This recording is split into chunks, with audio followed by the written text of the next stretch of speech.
Hello and welcome to Money Matters TV. I'm your host, Doug Hepburn of Hepburn Financial Advisors, located in Phoenixville, Pennsylvania. We're a boutique wealth management firm serving the interests of business owners, executives, and families, and people in transition for over 20 years. I'd like to welcome my co-host, Robin Bond of Transition Strategies, a tenacious team of attorneys representing their clients in the entirety of their employment relationship. How you doing, Robin? I'm doing great, Doug. How are you? Fantastic. How's that economy? How's our economy? Man, that's a great question. A little light introductory topic. Yeah, man. We've got the markets in general, from a big picture perspective. The economy seems to be doing okay, but I think there are a couple of cracks. We saw some declines in manufacturing. The manufacturing index fell slightly below consensus in last month, and it's teetering on contraction. So that's not a good sign. More importantly, the forward-looking component of this index, new orders, saw a sharp drop and did fall into contraction. So that's a concern. The prices index also spiked and the employment index fell. So it's kind of a mixed bag there. I think right now, with the new administration and the talk of tariffs, there's a lot of concerns about whether or not, tariffs are one, just a negotiating strategy, or if they're actually going to be implemented.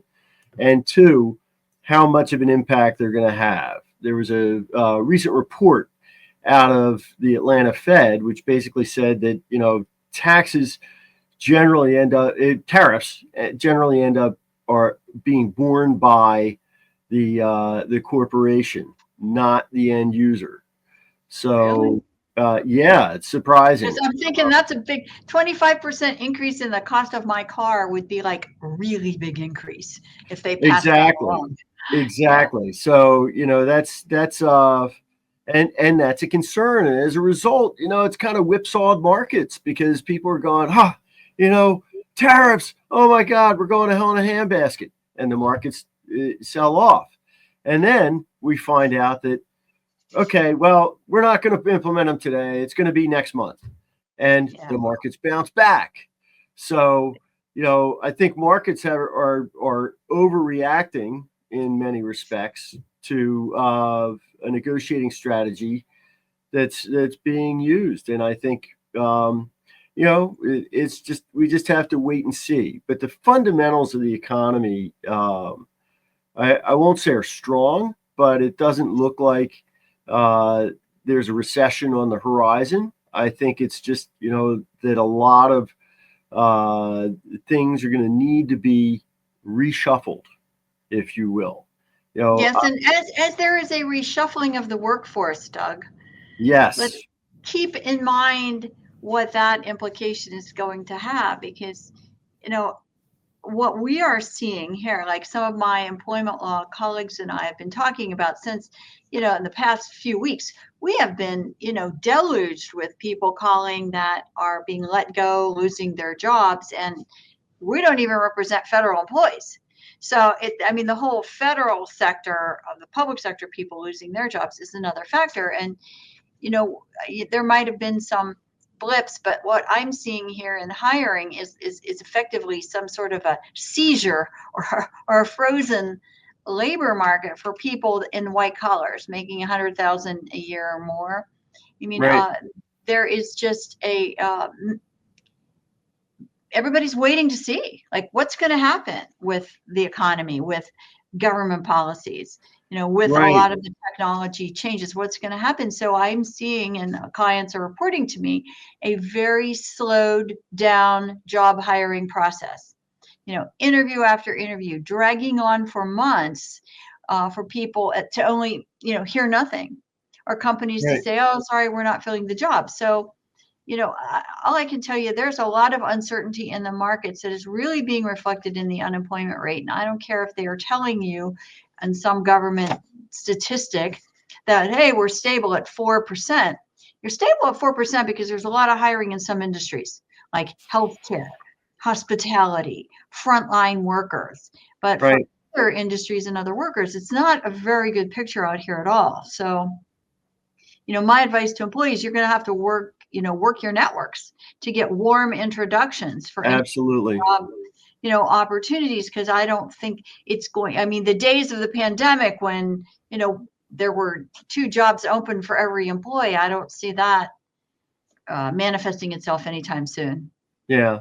No, and I think you're right. I mean, anytime, look, let's face it, anytime there's a change in administration, a change in government policy, you're going to see changes. But the question is, how big are those changes, and how dramatic are they going to be, and how prolonged are they going to be? And I think I'd be curious to talk to you offline as to what industries you're seeing that impact. But it's no surprise that we're seeing that we would see that in the federal sector, and certainly those companies that serve, who have a predominant majority of their revenue coming from the federal sector, the government sector. But so no surprise there. The other thing I wanted to tell you is there was a World Economic Forum. There's a Future of Jobs report that came out. That takes the perspective of like 1,000 of the leading global employers, affecting like 14 million people on there. It takes us back to that show we did on artificial intelligence. And they're saying within 5 years, just within 5 years, more than 80% of businesses now are saying AI is going to transform our business. And about 40% of you workers out there can expect that your existing skill sets are going to be outdated in 5 years. That's that huge. is a rapid change. Really rapid change. So, I don't know. It's an interesting time, but also a very stressful and difficult time for many people. Yes, I couldn't agree with you more. And speaking of stress, that brings us to our viewer question from Paul Leitman of Boston, who asks, I think there is a toxic chemical problem at my work. Who can I contact for help? I'm sure he's facing a lot of stress. Yeah. Well, Paul, if you believe that there's a toxic chemical problem in your office, you should contact the Occupational Safety and Health Administration. That's OSHA. And they have a toll-free hotline. You can get it online, but I'll give it to you. It's 800-321-6742. That's 800-321-6742. And you can file your complaint confidentially. You can also go online and file the complaint. It's a simple form. And then OSHA investigates your complaint and takes action if they find a violation. So that would be my advice to you. There may also be some state agency, like there is in Pennsylvania. There's a state agency that regulates workplace concerns, but I don't know what that is in Massachusetts. But OSHA's your ticket. Good luck. Yeah. Well, if you've got a question for Money Matters TV that you'd like to have answered, here's how you can send it in.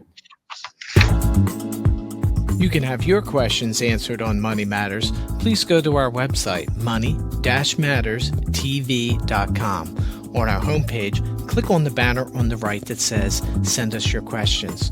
While you're on our website, you can find information about our host and guests, as well as show notes and links about this show and past shows. Money Matters is also available as a podcast on iTunes and Stitcher, so you can listen to Money Matters while you're on the go. That website address, again, is money, MONEY, -matters, MATTERS, TV.com. Well, it's that time of year again when people are gathering their information to file their annual income tax returns. And so we have one of our regular guests on the program, Nick Yzzi, a CPA with Cannon Capital, here to help us with some suggestions for things you might want to consider in your 2024 federal and state tax filings. How you doing, Nick? Good, Doug. Glad to be with you. And hello, Robin. Oh, hey, glad to have you. Glad you could take some time out of your busy day today. It's a little bit busy, yeah, Yeah, I can imagine. I can imagine. but it's always fun. Yeah. So, one of the first things that a lot of people ask is, are there any major changes that affect your 2024 individual tax return? There really are not, because we're still living under the Tax Cut and Jobs Act, which was enacted in 2018. And so there's really not any new legislation, Doug. However, there is a lot going on as far as what's going to happen with the expiration of this current tax law at the end of 25. So Congress is working on that now, and you see on the news about the continuing and budget resolutions and some of the differences between what the people in the House think and what the those in the Senate might be wondering. So there's going to have to be something coming up, because the funding expires March 14th. So the idea is, what happens with the continuation of the budget? What happens with the continuation of the Tax Cuts and Jobs Act? And the House wants to do it in one bill, as they would say, one beautiful bill, and the Senate wants to do it over two bills. So we'll wait to see what happens there. But there's always opportunities that we can take as far as taxation. But there has been a final rule change when it comes to required minimum distributions under the Secure Act. That was enacted in 2019, and then a revision in 2021. There was a final rule issued this past summer that it's effective 2025, which basically says that you can't have stretch IRAs anymore under the Secure Act. However, you can stretch that out over 10 years. So people were taking no distributions for maybe years 1 to 9. Hasn't happened that yet, but they were planning to do it that way. But now that the final rule came out and said you have to take a distribution every year, not just in that 10th year. So that's going to start in 2025. There's also something called a super catch-up contribution, effective 2025 for 401ks, 403bs. So in essence, if your age is 60 to 63, you're going to be allowed to make that catch-up provision, the additional amount over the normal 401k amount of 23,000. So instead of 7,500, it's going to be 11,250. But that starts in 2025. So there's really none of those that are effective for 2024. But it'll be interesting to see what happens. I mean, I would imagine that we're going to get an extension of the Tax Cuts and Jobs Act under the new administration. But what they're also looking at is to change that SALT deduction, which is the state and local tax limitation, where you can't deduct more than $10,000 of taxes as an itemized deduction. That has hurt many people. That would be a great change, wouldn't it?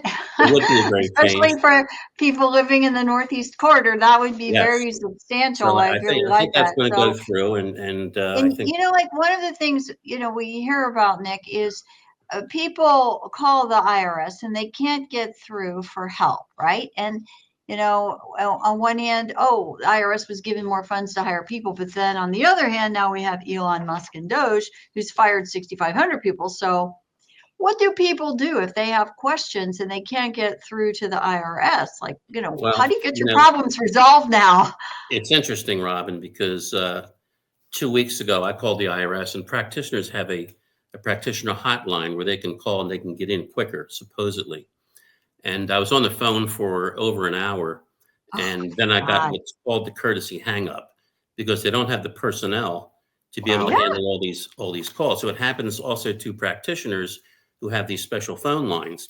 But what can a person do? I mean, people don't normally like the IRS, but when it comes to staffing, the people that help you with problems day to day need to be there. I mean, I'm not thrilled about examiners, because they take up your time and they produce tax liabilities to our clients. But on the other hand, there's not sufficient personnel to be able to handle the day-to-day problems.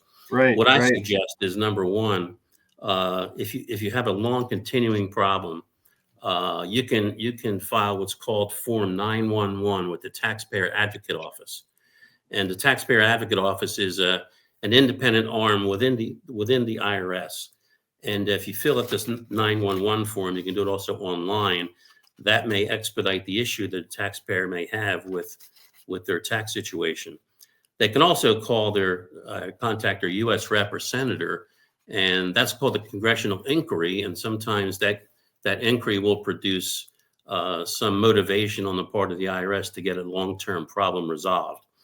The other thing I Nick, would if you recommend, file this form, this 911 form, if you file that, does that have any sort of tolling on a statute of limitations effect? Meaning, hey, you can't prosecute me for not having done my taxes timely because I filled this form out and I filed it and you guys never got around to helping me. Does that have that effect? That's a no, great question. the 911 does not have that effect. So that's the good part of that. The other thing you can do, Robin, is set up an online account. I recommend this to my clients. Set up an online account where you can go into your online portal and find out information that you may be waiting for from someone Right. within the IRS who's not picking up the phone. So you can go in and you can do a lot of different things. It'll show payments that you make that sometimes people don't know if they made a payment. Was it credit to the right year? Right. It'll show all that. You can get a transcript of your account for 5 years, information that you can go into and resolve issues on your own. So I recommend you file for an online account. You do have to go through a verification process to do that. You have to show your ID, like a driver's license, to be able to do that. But I recommend that people would do that to be able to resolve some of the situations that they have. That's know, really very Nick- helpful information. Thank you, Nick. Nick, The other thing that's related to that, go ahead, Doug. Just to circle back on that, I can tell you from personal experience that I've gone through that process with ID Me to view my account, and it's very helpful. But it is limited. You know, if you're able to set up one for an individual as well as a business, but if you have a trust, you're kind of limited in getting information that way. And you know, the information, while what's on there can be helpful, it's not necessarily everything that you would like. And, you know, certainly interacting with a human being is much more comforting and oftentimes more productive than just going through the website. On a personal note, I know I've contacted the IRS. Now, this wasn't peak tax season, and but a couple of months ago, and I was surprised that they were actually relatively quick in taking my call once I worked my way through the telephone tree, if you will, because they always want to try and send you to collections because that's what they want to do is take more money. But once you get to the right person, has gotten better. I agree with that. I had some quick responses this past summer.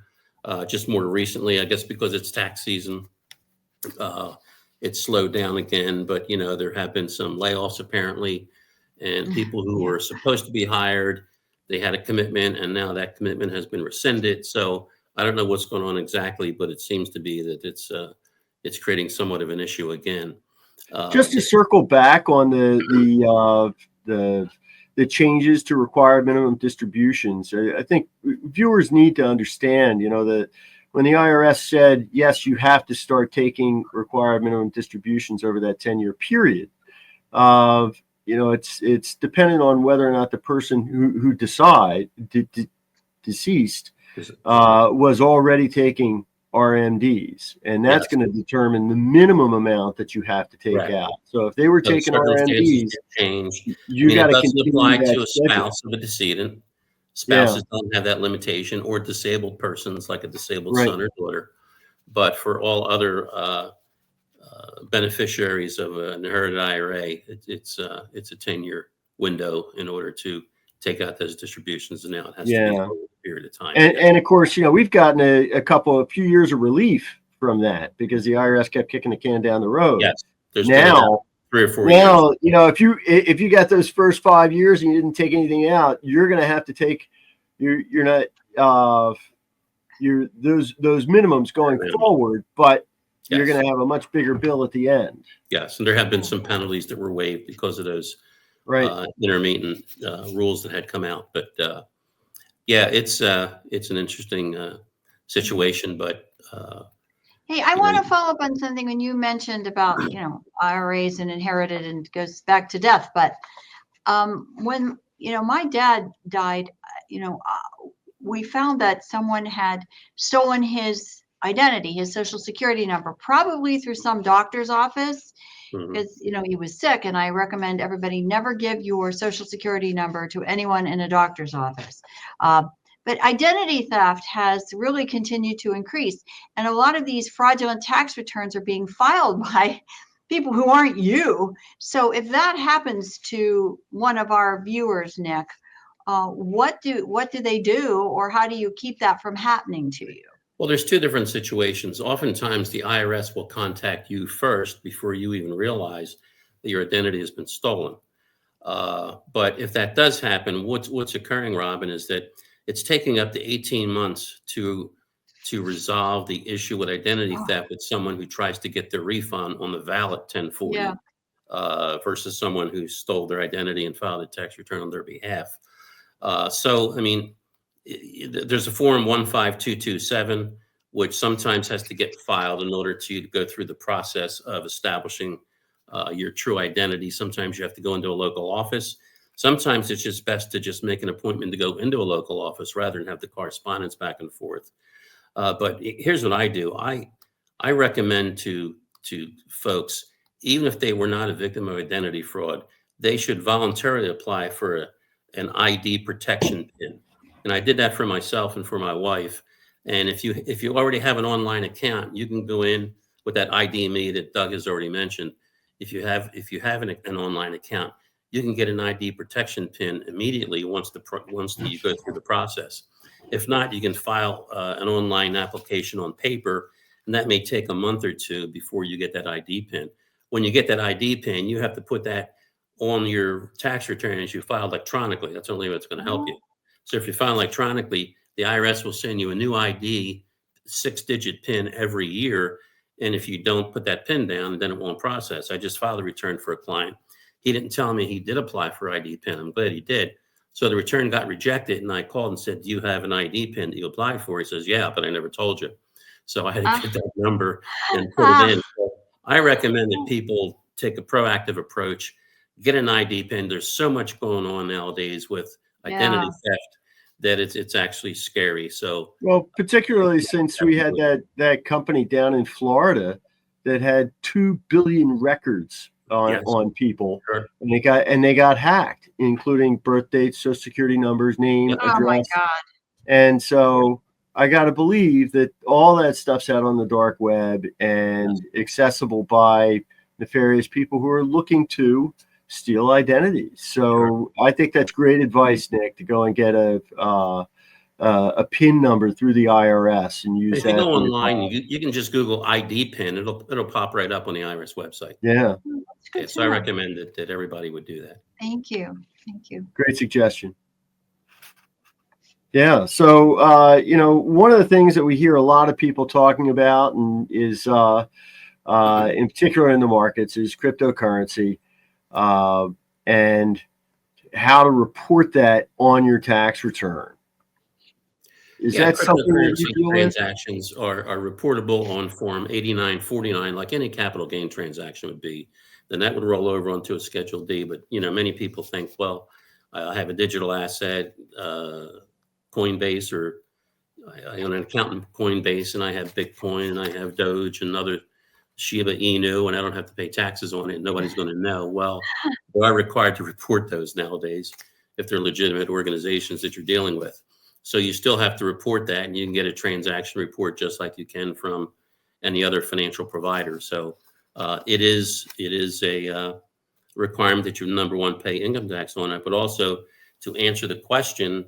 And the question is, at any time during the tax year, did you receive as payment for property or services, or sell, exchange, or otherwise dispose of a digital asset, or have a financial interest in a digital asset? So if you just own it and didn't have any transactions, you can say no if you wanted to. Or if you hold it in the wallet, you can say no. Or if you transfer it from one wallet to another, or if you're buying it with U.S. currency, then you can say no. But you need to answer that question, even to file electronically nowadays, or it'll get rejected. So, but it is taxable, and you do need to answer that question. Very good. Good. Well, the other thing too we're talking about is cost of college education. I'm thinking about that now, and I read something about the University of Pennsylvania actually had to walk back admissions, people that were already admitted to some graduate programs because of a lack of federal funding and loss of federal grants.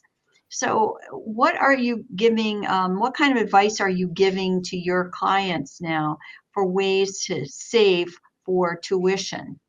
Well, I think the most important thing is that they start saving early. Sort of like when the child is born, set up a 529 account. And the other thing to do too, I mean, there's other avenues too, but the 529s are the best vehicle. But I think encouraging grandparents to contribute also is a great way to maybe give them a future inheritance now when it's needed, when that money can grow over time, over 18 years, and help the cost of tuition, which who knows what it'll be 15 or 18 years from now. So for grandparents, you can contribute a tax-free gift to a grandchild's 529 of, at least for 2025, of $19,000 each. But you can also do what's called, without having to file a gift tax return. But you can also do what's called super funding and give 5 years worth of gift taxes, which for one individual would be $95,000 Wow. each per each grandchild, let's say. And if it was a joint return coming from both spouses, you could give up to $190,000 without having to be subject to gift tax. Now, you do have to file gift tax returns with super funding, not with a regular gift, over that 5-year period, but there's no tax impact from it. So, but it doesn't have to be reported. Pennsylvania also allows a deduction for the amount of the gift tax, the federal gift tax exclusion. So for 24, you can get a deduction of $18,000 per individual for any contribution to a 529, but that doesn't, and it does apply also to grandparents. And New Jersey has a similar law. You can give up to $10,000 per taxpayer or $20,000 per joint return if you have income of less than $200,000, but that's not available to grandparents. So, I mean, the other thing is to, teach your son or daughter to become an athlete and get a free scholarship.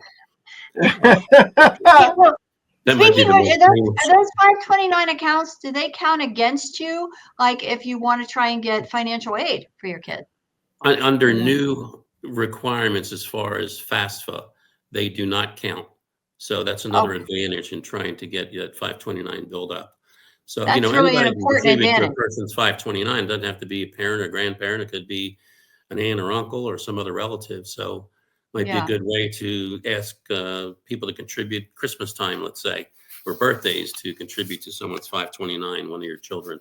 So, but obviously the cost of education is so prohibitive nowadays, and you want to try to limit the amount of loans that you might have to take to be able to get All through right. the college process. Well, thank you That's so much, Nick. Thank That's you. great stuff, Nick. We appreciate you coming on today.